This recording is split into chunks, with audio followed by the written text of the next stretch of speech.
আপনারা অনেকেই জানতে চেয়েছেন কিভাবে আমরা অষ্টাদশ শিক্ষক নিবন্ধনের যে শূন্য পদের যে তালিকা, 64 জেলার শূন্য পদের যে তালিকা নিজ নিজ সাবজেক্টের, এটা আমরা কিভাবে দেখব।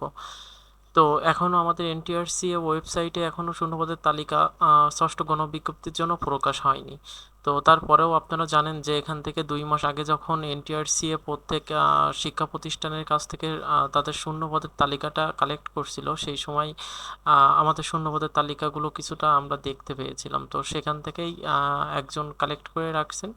তো সেখানে এই ওয়েবসাইট থেকে যদি আমরা একটু খেয়াল করে দেখি, তাহলে এখান থেকে আমরা দেখতে পাবো, যদি আমরা এখানে ডিভিশনটা সিলেক্ট করি, জাস্ট আমি এখানে ডিভিশনটা যদি ঢাকা সিলেক্ট করি, দেন হচ্ছে এখান থেকে গাজীপুর সিলেক্ট করলাম ডিস্ট্রিক্ট, দেন এখান থেকে যে কোনো একটা সিলেক্ট করলাম। আপনারা আপনাদের নিজেদের মতো একটা সিলেক্ট করে নেবেন। আমি এখানে পোস্ট হচ্ছে অ্যাসিস্ট্যান্ট টিচারটা সিলেক্ট করলাম।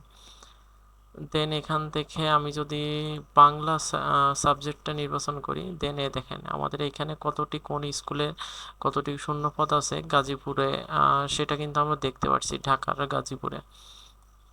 তো এখান থেকে যদি আমরা অ্যাসিস্ট্যান্ট টিচারের পরিবর্তে যদি আমরা এখান থেকে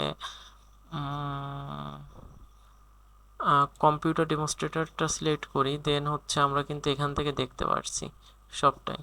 তো আপনারা যদি আপনাদের নিজেদের যে সাবজেক্টগুলো আসছিল, যে সাবজেক্টগুলোতে আপনারা পরীক্ষা দিয়েছেন, তো সেই নিজ নিজ সাবজেক্টের এগুলো যদি দেখতে চান, তাহলে আপনারা এইখান থেকে এইভাবেই আপনারা দেখতে পারবেন। এবং এই ওয়েবসাইটের লিঙ্কটা আমি আমার ভিডিওর কমেন্ট বক্সে আমি দিয়ে দিব। তো আপনারা সেখান থেকে আসলে আশা করি দেখতে পাবেন। দেন এখান থেকে যদি আমি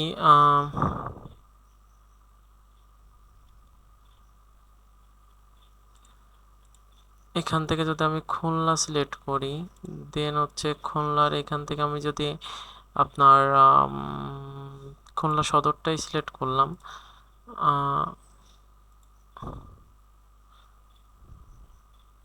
দেখেন এখানে বায়োলজির জন্য এতগুলো পোস্ট আমাদের খালি আছে। তো এইভাবে আপনারা আপনাদের শূন্যপদের যে তালিকাটা নিজ উপজেলা নিজ সাবজেক্টে, সেটা আপনারা দেখে নিতে পারবেন। এবং আমি এক্স্যাক্ট এটা শিওর হবে এটা আমি বলবো না, এখান থেকে জাস্ট প্লাস মাইনাস কিছু কমতেও পারে, আবার কিছু বাড়তেও পারে।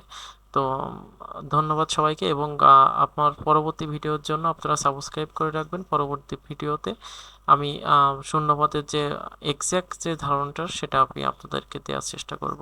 ধন্যবাদ।